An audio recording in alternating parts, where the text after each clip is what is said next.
Hello everyone, today's video I'm gonna show you how to change your background wallpaper.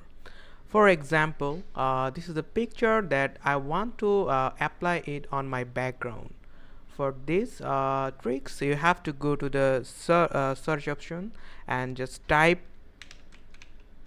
background image settings and click on it and enter. Then just click on the browse option and you have to choose the wallpaper. I just download the wallpaper on my download folder and this is the name wallpaper. Just click on it and choose a picture, and you can see there's the picture is appear here. Then just click on it and your wallpaper is done. I hope this video will help you a lot.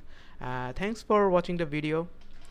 Please subscribe my YouTube channel and also like the video. Thank you.